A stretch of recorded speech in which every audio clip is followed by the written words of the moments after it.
Meus irmãos, a graça e a paz do nosso Senhor e Salvador Jesus Cristo, parei o meu estudo pelo qual estava preparando uma mensagem, um sermão, para lhe mostrar como se cria um sermão, como elabora uma pregação.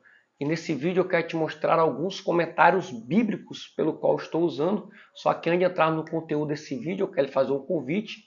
Você que não é inscrito no canal, se inscreva, faça parte dessa comunidade apaixonados pela palavra de Deus, o nosso canal Teologando e Capacitando. Também não esqueça de ativar o sino das notificações para você ficar informado toda vez que eu subir um vídeo novo para o canal. Não esqueça de deixar o seu like, pois o like ajuda muito o YouTube a divulgar o canal com mais pessoas. E também compartilhe os nossos vídeos em suas mídias sociais, WhatsApp, Facebook e Instagram. Fazendo assim, você irá ajudar o irmão em sua caminhada cristã e também ajudar o canal a crescer. Pois bem, para essa mensagem, para esse sermão, eu usei três versões bíblicas. Primeira, Almeida século 21. Segunda versão bíblica, a ACF, Almeida Corrigida Fiel. E a terceira, a NVT. Se você perceber, eu intercalei entre tradução formal e tradução dinâmica.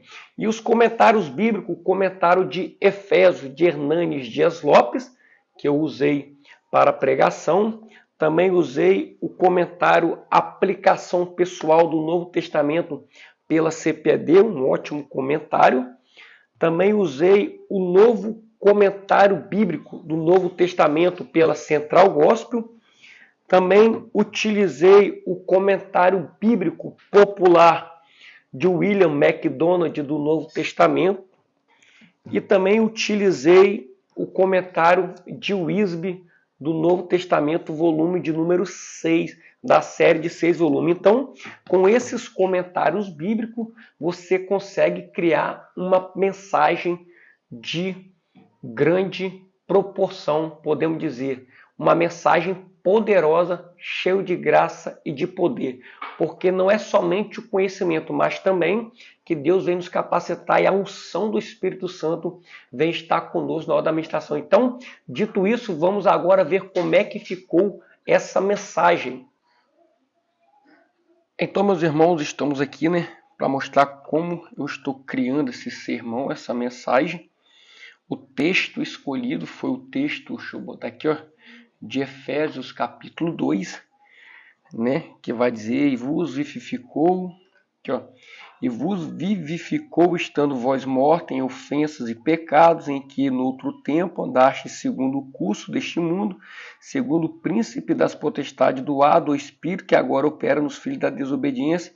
Então, eu peguei do capítulo 2 até o versículo 10. Então, eu delimitei minha pregação até o versículo 10. E essa tradução aqui é a tradução ACF. Então, eu comparei a tradução ACF, Almeida século 21, que vai dizer que, assim, ele vos deu vida, estando vós mortos nas vossas transgressões e pecados, nos quais andaste no passado. Então, você pode ver que a Almeida século 21 explicou melhor o conceito de vivificou, tá vendo? Que dizer que aqui, que ele nos deu vida.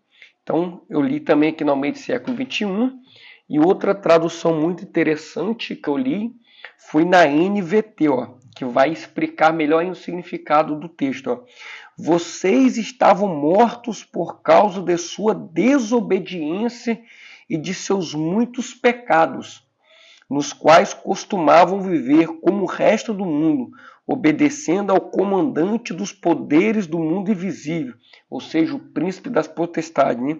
Ele é o espírito que opera no coração dos que se recusam a obedecer. Então, a NVT me deu um significado muito interessante, uma compreensão muito boa da passagem em foco. Então, basicamente, essas três traduções, se você observar, a minha Almeida século 21, ela é toda grifada, marcada aqui, Vocês podem ver. Por quê? Porque é minha Bíblia padrão para estudo, tá vendo? Todas as minhas anotações eu faço nela. Deixa eu pegar aqui, Vocês podem ver, tá vendo? É assim meu tipo de marcação. Então ela é toda grifada, marcada. Então eu consultei ela, NVT e a CF. É a tradução que eu vou levar para ministrar. Então aqui está a pregação que eu estou criando, tá bom? Comentários bíblicos, eu consultei Efésios de Hernani Dias Lopes.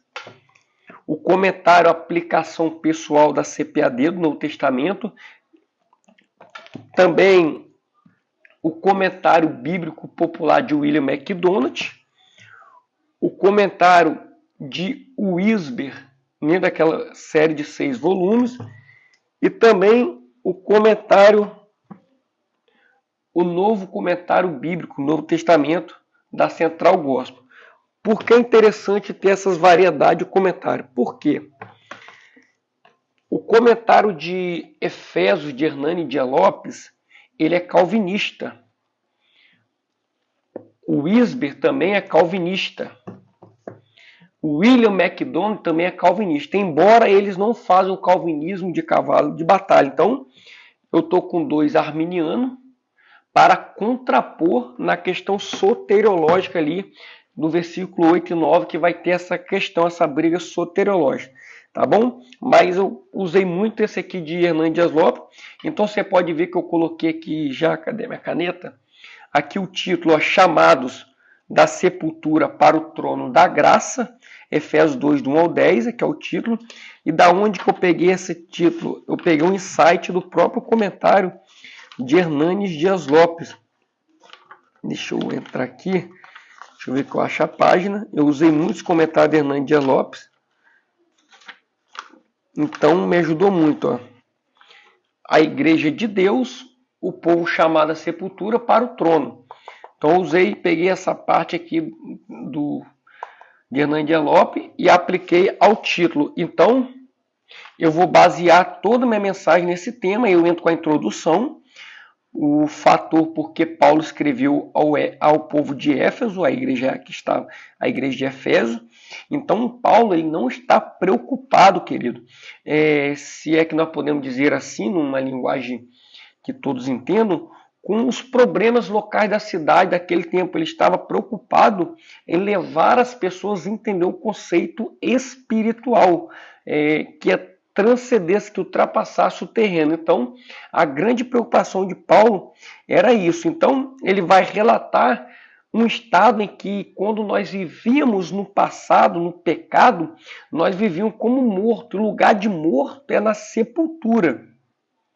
Tá bom? O lugar de morto é na cova. Então, ele vai dizer que nós fomos vivificados, ou seja, Cristo nos deu a vida quando ainda estava morto. Ó. Aí eu entro aqui, ó. O que Paulo está falando para a igreja é que a nossa vida, a nossa conduta antes de conhecer a Cristo, só revelava o nosso estado de morto, de defunto.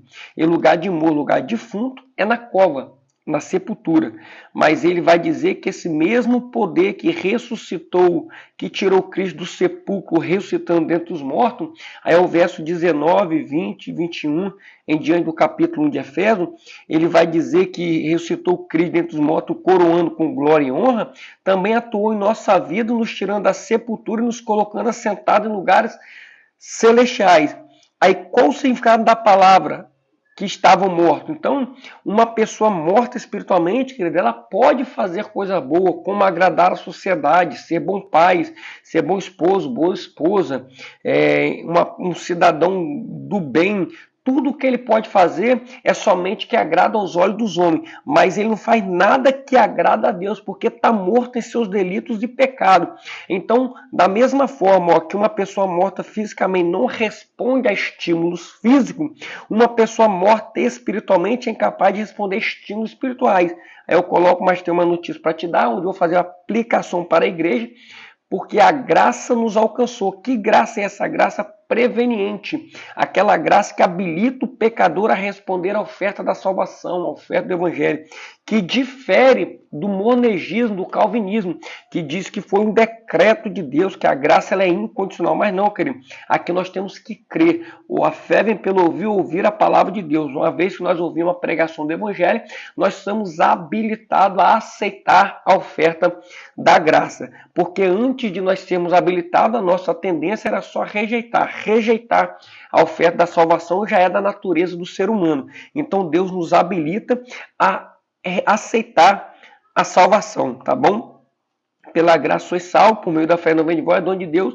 Então nós temos que entender também João 3,16, porque Deus amou muito de tal maneira que deu o seu Filho para que todo aquele que nele crê, condicional, que nele crê, não pereça, mas tenha vida eterna. Então, há uma condicional, eu peguei e apliquei isso aqui, tá bom? Aí dividi a parte 1, que Paulo vai dizer que nós estamos de morto espiritualmente, era resultado das práticas do passado, só que agora somos nova criatura, quem está em Cristo, nova criatura é as coisas velho passado se passarem, e eis que tudo se fez novo. Vou explicar o que ele quer dizer no verso 2 e 3, que são 3 forças que nos levam à incredulidade, atuam em nossa vida, que é o mundo, o diabo e a carne, ou seja, o mundo, o sistema pelo qual nos aprisiona, que é operado pelo príncipe da potestade do ar, que é o diabo, sendo cooperado pela natureza caída do homem. Então faz que muitos cheguem ao estado de morto. Tá bom? Então o que Paulo está fazendo é nos alertando. E para isso ele está nos ensinando que o mundo quer que todos os homens estejam dentro de um mesmo molde, de um mesmo padrão, onde ali vai imperar o egoísmo, a ganância, a rebelião, entre outras coisas, a imoralidade. O que o mundo quer é que nós fazemos tudo aquilo que é contrário a Deus. Mas quando nós convertemos a Deus, Deus nos dá vida. Mas mesmo Ele nos dando vida espiritual, a nossa natureza pecaminosa ainda continua existindo. Vai entrar no que Paulo vai dizer na carta aos Romanos, que é uma briga intensa entre carne e espírito, né? Mas agora nós temos o Espírito Santo habitando dentro de nós, pois quem era morto e vivia na cova, agora se tornou templo do Espírito Santo de Deus. Ou seja, mesmo existindo natureza pecaminosa, nós agora temos a natureza santa. Então, para que possamos levar uma vida de santidade, temos que alimentar o Espírito que habita dentro de nós. Porque quem é mais forte? Aquele que nós alimentamos. Se nós alimentamos mais a carne, nós vamos pender para o desejo da carne. Se alimentamos o Espírito, nós vamos pender para a vontade do Espírito e fazer a vontade de Deus. Então, que eu botei aqui uma palavra de estímulo para a igreja: se eu fosse você, declarava bem alto para o inferno ouvir. Eu estava morto, mas Cristo me deu vida. Eu era um sepulcro, mas agora sou templo. Eu vivia na vontade da carne, mas agora vivo pelo Espírito de Deus, pois já não vivo mais eu, mas Cristo vive em mim. Gálatas capítulo 2, verso 20, não me falha a memória ali, né? Aí a parte 2, então, vou dizer que Deus é rico em misericórdia. É demonstrado pelo seu imenso amor, pelo qual nos amou e nos trouxe a vida juntamente com Cristo. Então, vou explicar que a Bíblia vai dizer que pela escrita do apóstolo Pedro, que Cristo nos resgatou. Essa palavra resgatar, em sua escrita original ali no grego, né, significa ir ao mercado, fazer, realizar uma compra. Ou seja, Cristo fez a compra e na hora de pagar o preço, não foi com prata, não foi com ouro, mas foi com o mais puro sangue, o sangue precioso. Cristo pagou o preço que ninguém poderia pagar. Deus permitiu que o seu filho morresse por nós, ainda que nós não merecíamos. Aí entra os versículos João 3,16, Romanos 5,8, Tito 2,11, e entra com uma aplicação aqui em azul que eu gosto de destacar.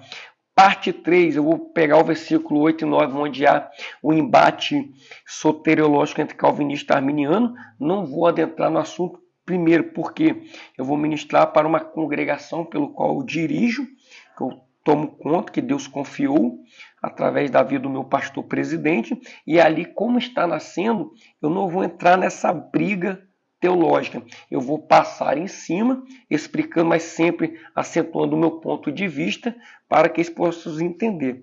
E a conclusão, o versículo 10, que diz: porque somos feituras sua, criada em Cristo Jesus, para as boas obras, as quais Deus preparou para que andássemos nela. E a palavra grega para feitura é poema, que quer dizer poema. Então nós somos a obra de arte de Deus, a obra-prima do Todo-Poderoso. Então a conversão não é o fim da obra, mas é o início dela. Aí nós vamos entrar na conversão, na santificação e na glorificação, que é as 3 etapas ali. Tá vendo? Então eu vou concluir dizendo que cada capítulo, que cada verso, que cada página possamos ser algo escrito pelo dedo de Deus. E assim vamos terminar esse sermão. Então, você possa estar analisando aí, pregando também, se quiser, acrescentando algo e tirando algo, talvez que não é do seu agrado. Então eu não sou detentor da mensagem, a mensagem é de Jesus Cristo. Então você possa vir também estar crescendo aí na sua área de atuação, que é a pregação do Evangelho.